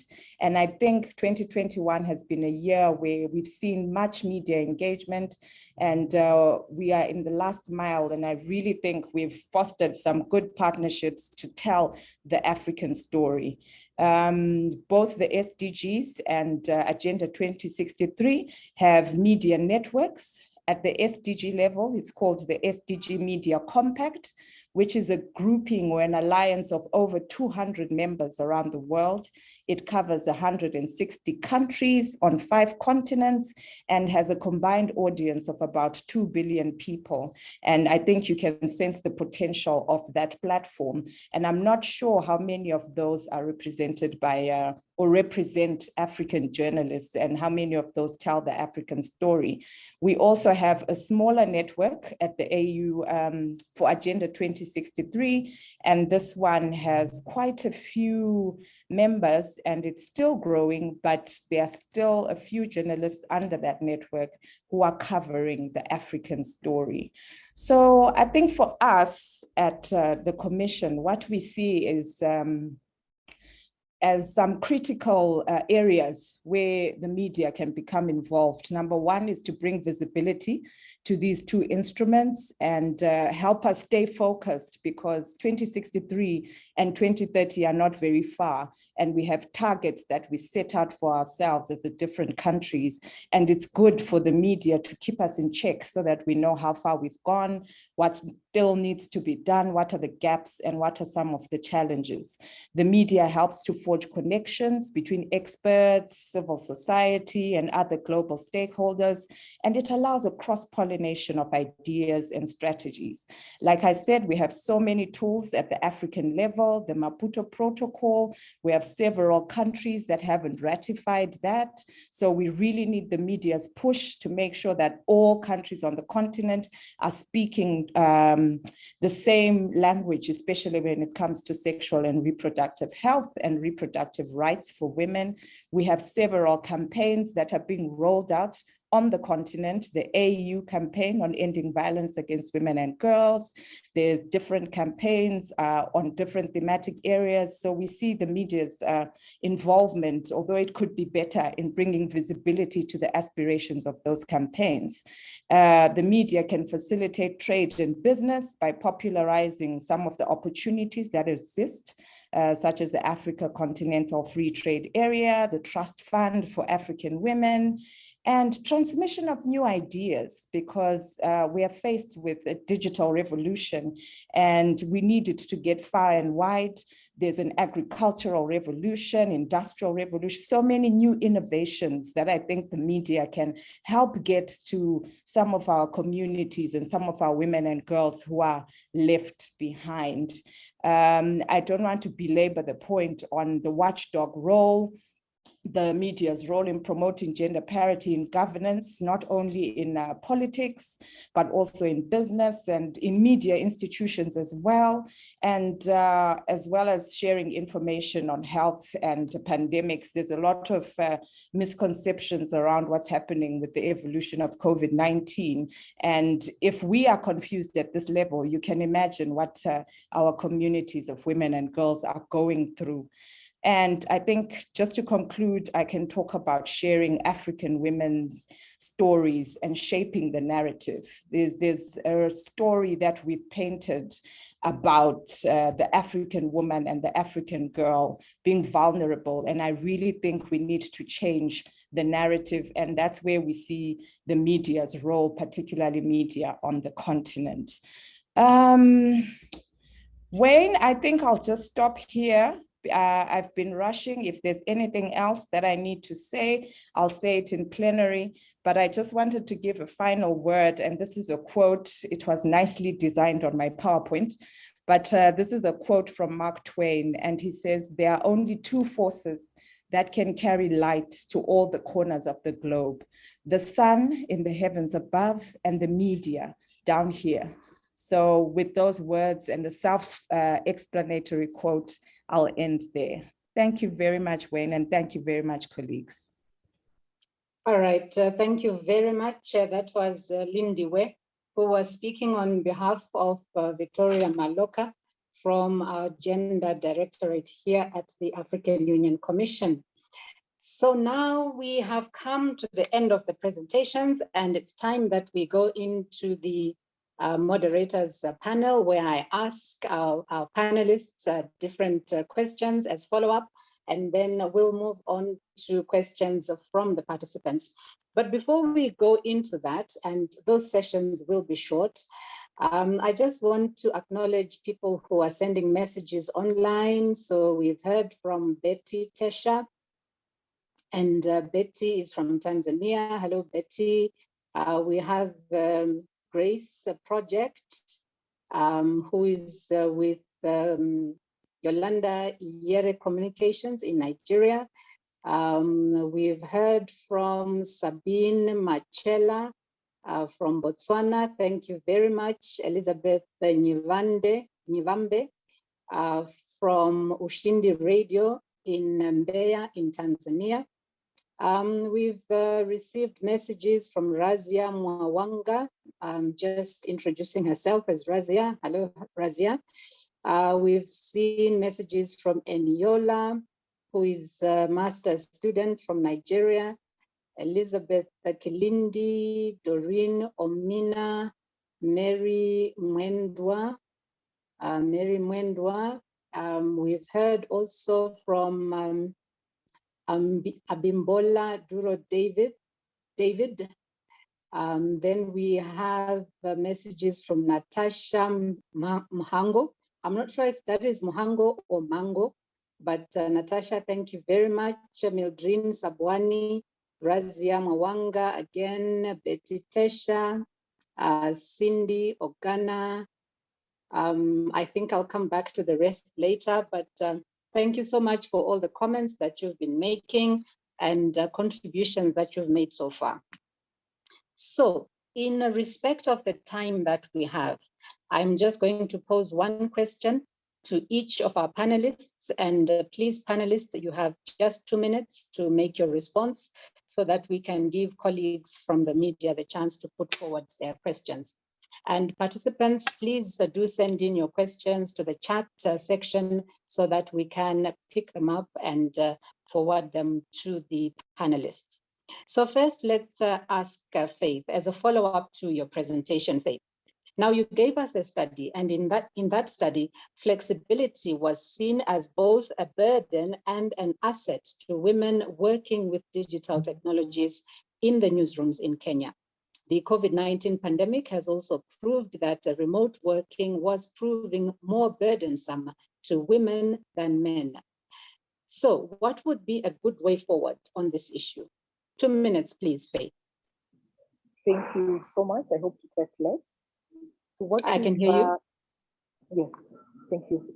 I think what one of the conclusions is that technology does not eliminate barriers. It just provides smart ways of going around them by disrupting the norm. It would be my joy to see more women fighting from within newsrooms than from outside newsrooms, because what we've realized that it's taking them outside newsrooms. I'd like to see women shaping agendas as sources, as experts, and in terms of story choices, so that they can pave the way for other women. And like I said, today's women can't afford to be just a journalist. You also have to be an activist in one way or the other, even if you don't label yourself as so. And I think because we have content creators, women are more active as sources, as subjects. And once they take up these courses and technology can be used as a catalyst, then I think we'll go very far. But having said that, we still need structures that support women. But like I said, that technology can be used by women as a disruptor of the status quo. Thank you. Thank you very much. Let's move on to Sarah. You spoke about the challenge that Africa faces in terms of not having enough of its own photographs to tell the story of conflict and peace-building initiatives in Africa. And I dare say that this does not apply just to this particular thematic area, and it is across the board. And it is really a sad situation that we find ourselves in, having to rely on photo banks that really do not present us with our images of our own lived experiences. But can't we do something about that? What can be done to make sure that we start to maintain these photo banks? I mean, when we look at social media, we see pictures everywhere of conflict situations, women being impacted by war, women even on the battlefield. So what can we do? What can we start to do to make sure that as Africa, we start having these photo data banks? 2 minutes, please, to you, Sarah. Yes, thank you very much, Wynne. I think that one of the key findings I got, or recommendations I got from my key informants, was that it's high time African journalists started a photo bank. You know, starting a photo bank is not, I don't want to dismiss the idea. It is very possible.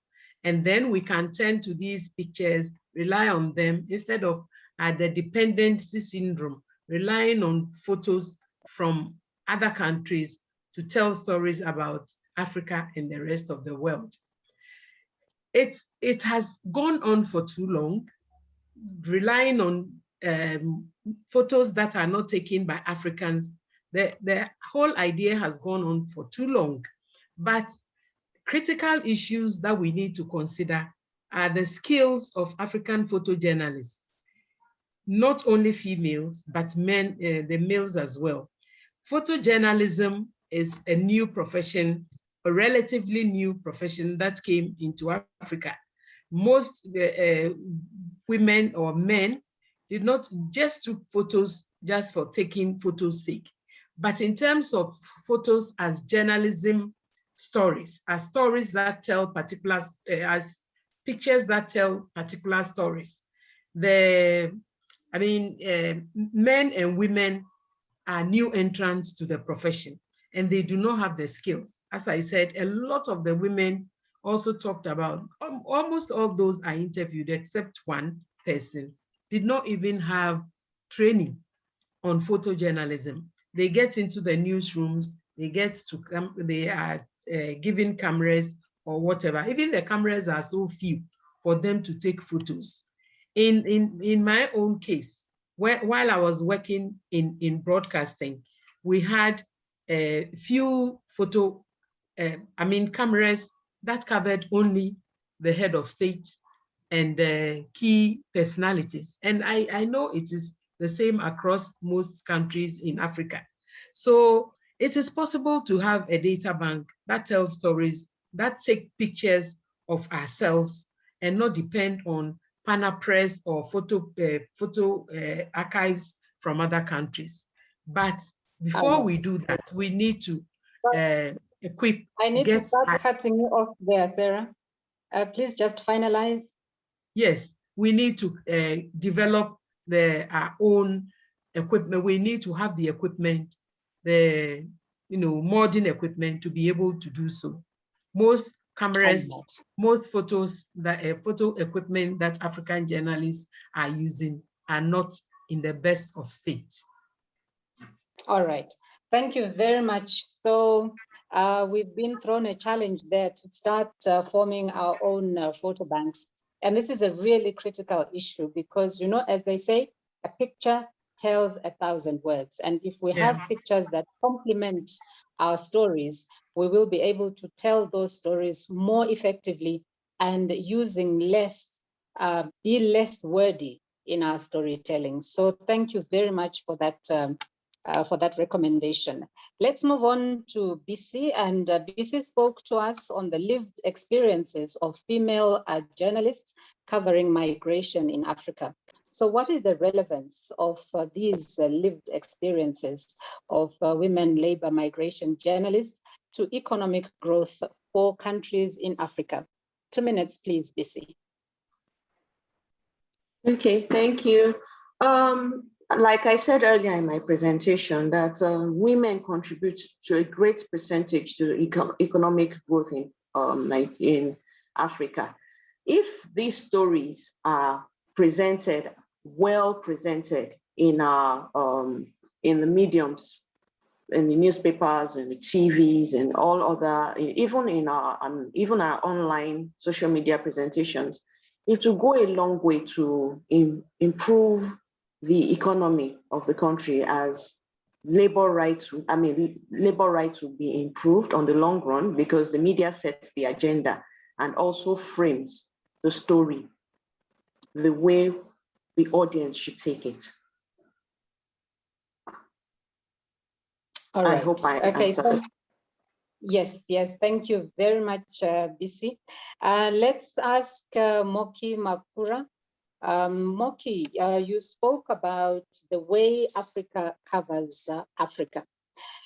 So do you think that there is need for capacity building within the storytellers, including media, so that they're then able to break down some of these concepts and give out this information in a way that is accessible to the women who are the audiences of this information?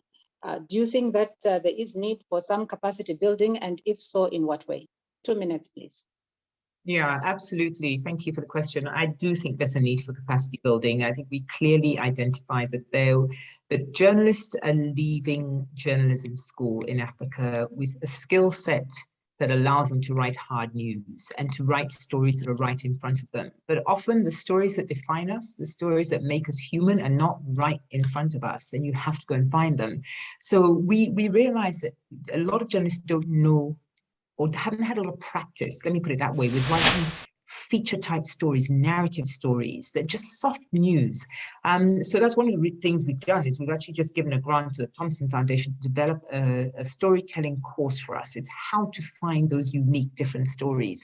Because I think there's a lot of capacity building programs around journalism, data journalism, but I haven't really found one that talks about storytelling, because it is an art. To make a story compelling is an art. So yes, I think there's opportunity to do that, and Africa No Filter is certainly doing that. Excellent. Thank you very much.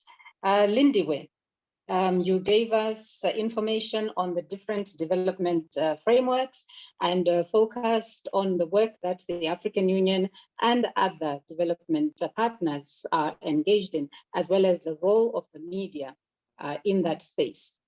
So to what extent do you as policymakers engage with the media, or at least take into account the needs of the media when you are designing policy? For example, is there consideration on how the media are going to be covering these stories, and what efforts are going into ensuring that media is properly capacitated? 2 minutes, please. Thank you, Wayne. I'll try that in 2 minutes. I think we can do better, but we're not exactly as bad as we used to be as policymakers. And I'm saying this because we've got quite a number of instruments and strategies in place that speak specifically to the role of media, that describe the interventions that should be undertaken with media.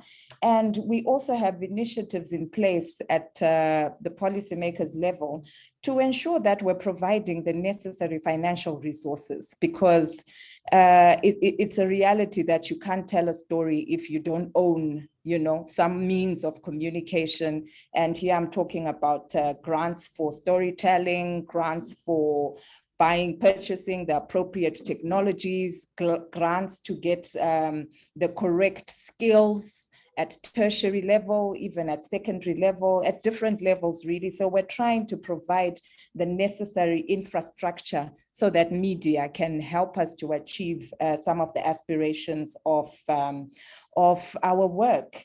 And just to say that we are guided really by the principle of leaving no one behind. And we've previously left the media behind. We've left women in marginalized communities behind.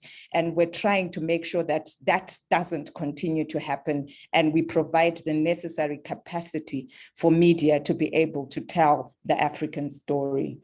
Thank you, Wayne. And maybe just before I hand over to you, this is just a call, because some of the invitations may be a bit formal and they may not look exciting, but we really need that research and that rich analysis content that the media provides to inform some of these policies and to inform implementation at the different member state levels.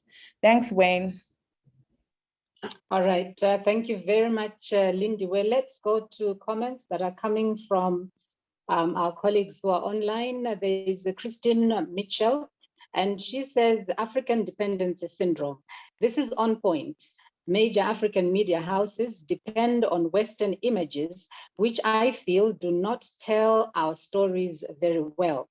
For instance, if you log into Unsplash and Free Pick, the type of Christmas, for the type of Christmas, you will be shocked to see people with gift wraps and presents and fancy dinners, while on the other hand, in Africa, Christmas is all about extended family and traditional foods like chicken. And I'm sure you missed out the rice there, Christine. So thank you so much for your comment.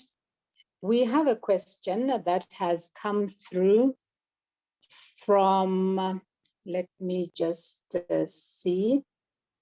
Now we have quite a number of questions. Anita Ogona. And Anita says, hello, I'm Anita Ogona from Nigeria, a journalist in Port Harcourt. I'm impressed with Dr. Adebisi's presentation on labor migration. I have covered labor matters for years and wondered why our editors are not interested in labor migration stories. The presentation made me feel at home, that I'm not the only one who has been asking why can't we report on this sector. All right, so that turned out not to be a question, but a very nice comment and compliment for that presentation. Thank you very much. Stella Musimwa says, Faith, do you see a possible nexus between digital technologies and electronic media? Would a multimedia approach in newsrooms perhaps help to create space and contribute to our rise in the newsroom if the newsroom is redefined from just a place of writing copy? So that's the question for you, Faith. Please be brief. Sorry, I've tried to answer Please it. Be brief, 2 minutes again. Yes, I've tried to answer it in the chat, but I can still just briefly comment on that. And thank you, Stella, for your question. And one of the things that wasn't captured in the presentation, but was captured in this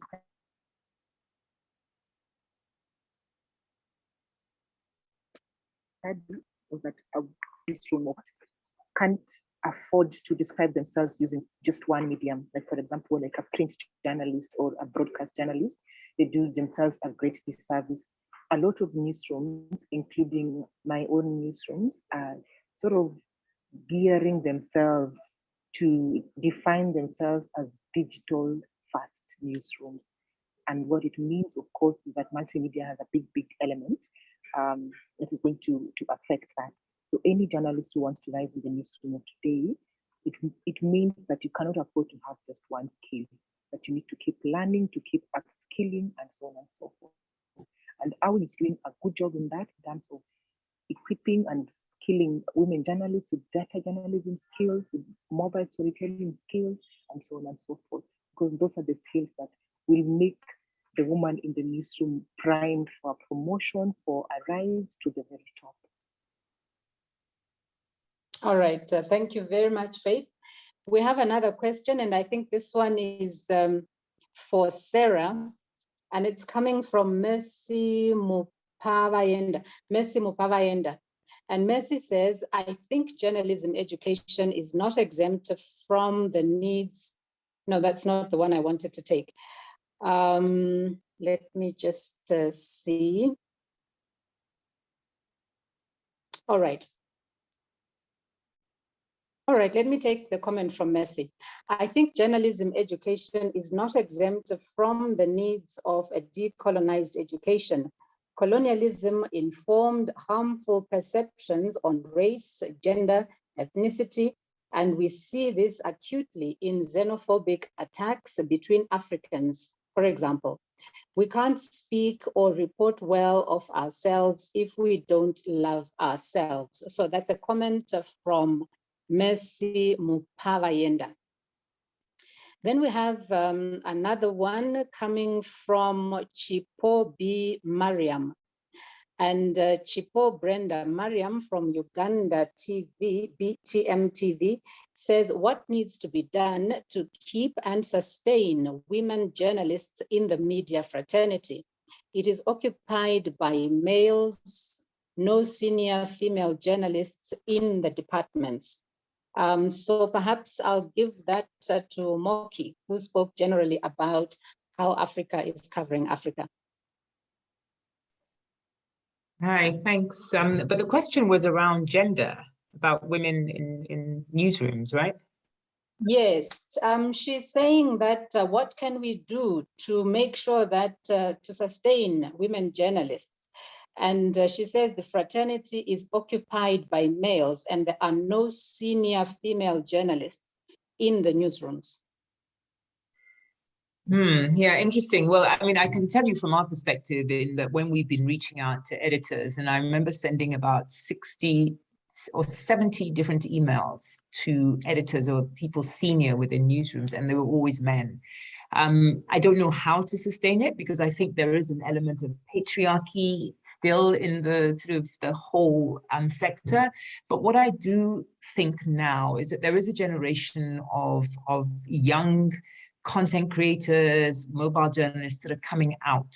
And I think that's where we're going to see the change, because what we have identified is that the newsrooms are still stuck. In a lot of these traditional print newsrooms, print is still the main thing. You know, men are in control, and I think all of that is going to change. So whilst I don't have an answer for that, I do think that change is coming, because I can see that, you know, when we're not happy with the status quo, when people are not happy with the status quo, they make change. And I think that's where we are now. So I don't have a specific answer, but I do see hope in the future. All right, thank you very much, Moky. I'm looking for a question that came from Stella Musimwa. And Stella says, oh, how photojournalism is so underrated in our quest to change the African narrative from a gender lens. How much promotion is this media practice actually being given amongst African women media practitioners? Is photojournalism really there in media training curriculum, for African journalists and women in particular. Who spoke about photojournalism? I think it was Sarah. Can you talk to that? Yes, I can. Photojournalism is a course that is organized in some journalism training institutions across the world. I know of Ghana, and I know of countries in some countries in countries like Liberia, and a colleague told me, one of those I interviewed told me that in Kenya, she was attending a journalism school where she is learning photojournalism. But before, as I said, it's a profession that both men and women are late entrants to, because they don't have the skills, they don't have the capacity, and therefore a lot of people who are they were trained as ordinary journalists, not as photojournalists, but now they are being trained as photojournalists. As ordinary journalists, they take only pictures, and so you find in print newsrooms, the reporter would always be accompanied by a photographer and not a photojournalist. But the trend is changing. There is now the idea that those who take photographs must take the photographs with meaning to tell stories. And so photojournalism is now growing, and a lot of women are getting into it. During my research, just an internet search on the internet, you find a lot of women photojournalists coming up. People are going to school, people have gone outside to train on their own, but they are not practicing. They are working on their own. They are trying to find resources to work on their own as independent, in independent organizations, and not in newsrooms, as we know, because they think that newsrooms do not offer them the space that they want to explore their own space, to explore in taking their photographs. Thank you very much. I'm not seeing any questions still coming through, but please, if there are one or two that still have questions, please feel free to send them through to us. In the meantime, let me just read some comments. Stella Setumbi says, it is time for us to cover our own African stories and be proud of our continent. We have a lot to tell, apart from those conflict, politics, hunger stories, etc. And she says, thanks for the lesson. Then we have Natasha Muhango, who says, I strongly agree with Moky that journalism in Africa has been limited to hard news stories that involve bland reporting of facts, which are at times subject to inaccurate interpretation because the reports lack context. Then I see we have our very own he for she here, Wisdom Zungairi, who says, great presentations, thank you. Thank you very much, Wisdom, for being with us. Let's look at another question, I believe, that is coming through from Stima. And she says, reporting without data. She says, reporting without data is worse. Reporting without data.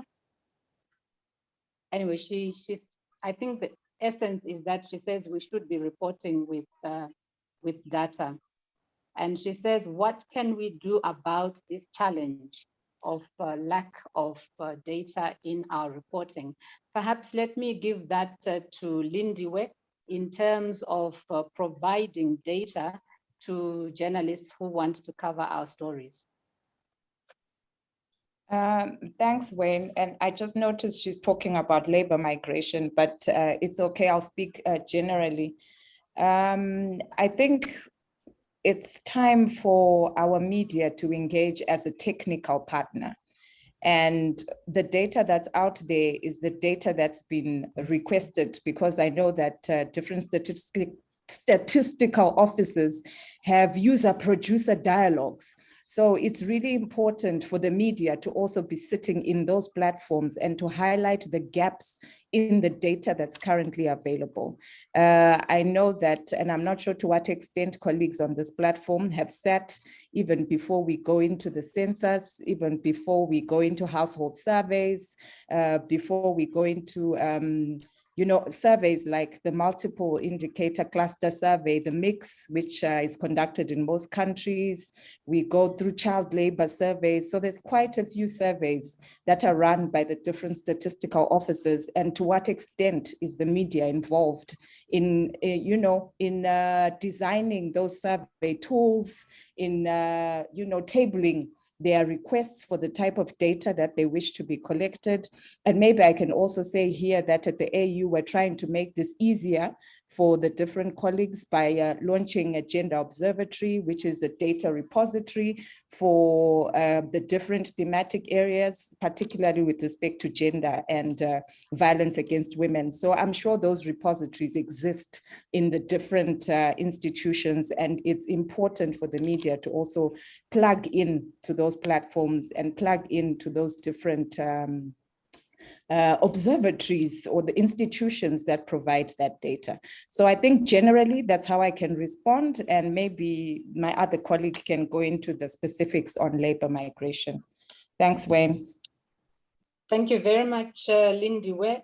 Bisi, Stella did indicate that the question was on data, especially on labor migration. And she's talking about lack of gender disaggregated data, and that this is an indictment to our practice. So what would be your comment insofar as that relates to labor migration coverage? Yeah, thank you very much. It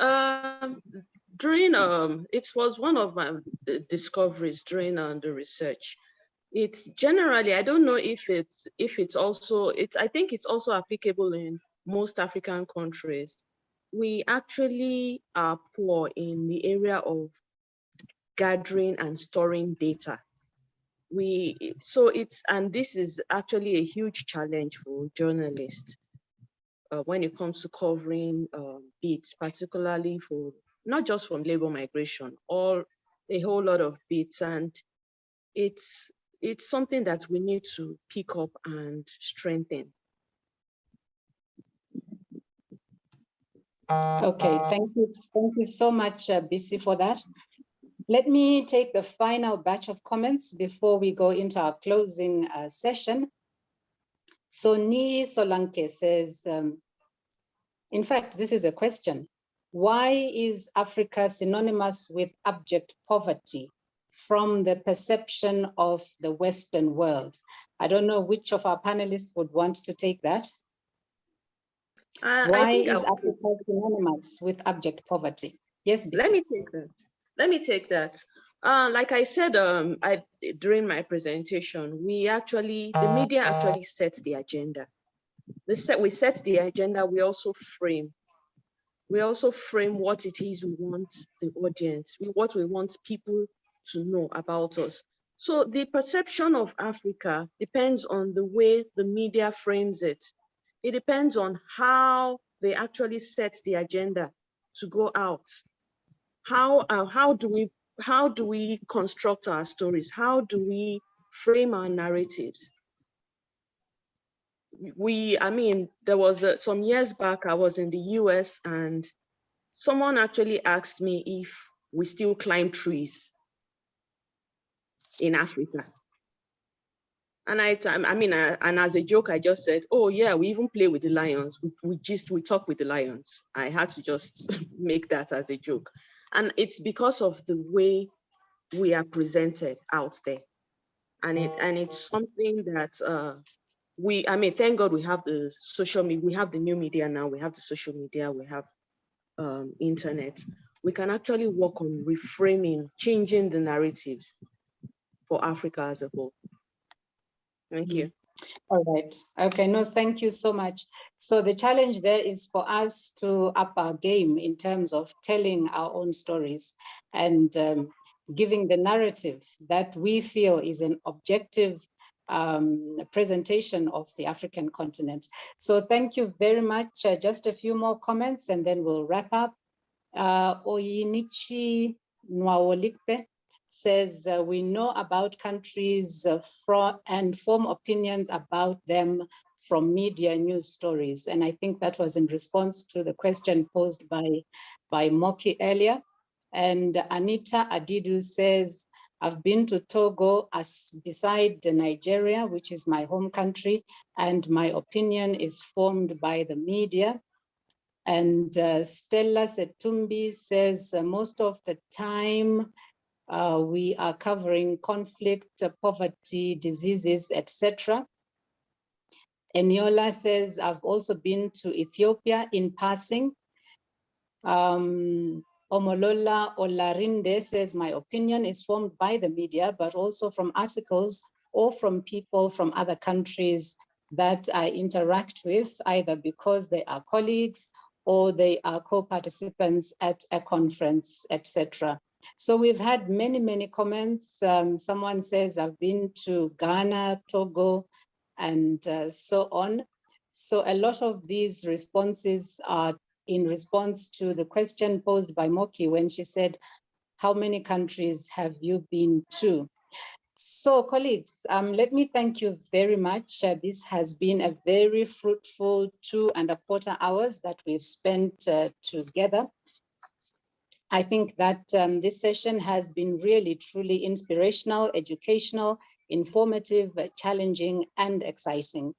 The ladies who formed our panel, I think you will agree with me, have been really exceptional in the way that they have prepared so thoroughly for their presentations, and I think that we've all benefited greatly. And I really want to congratulate all our panelists. I also want to congratulate you, the participants who've been with us.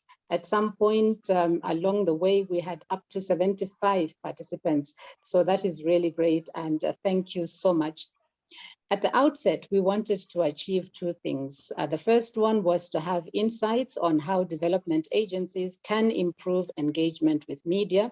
I think we talked to that.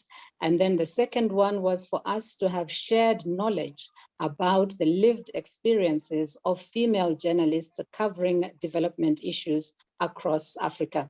So we have successfully tackled both of those end objectives. I really thoroughly enjoyed myself moderating this session. How could I not, with an excellent panel and a wonderful audience such as the one that we had today. We had great interactions, and I believe that we managed to get the questions from the audiences through to the panelists and get responses to them. Before I leave, I want to thank Yemisi and her wonderful team. That's Dr. Yemisi and her wonderful team at AWIM. My own director here at the African Union, Leslie Richer, and just really want to applaud the partnership that has been going on between the African Union and AWIM over the past few years, which I think is benefiting a lot of our colleagues, the women who are working in the media industry. Thank you so much, everyone who's been attending. I wish you well in the next panels that you're going to be attending, and have fun in these 3 days of interaction with AWIM and with the African Union. So from me, bye-bye. Bye-bye. Bye, everyone. Bye. Bye. Bye. Bye. Thank you. Bye. Bye. Bye. Bye.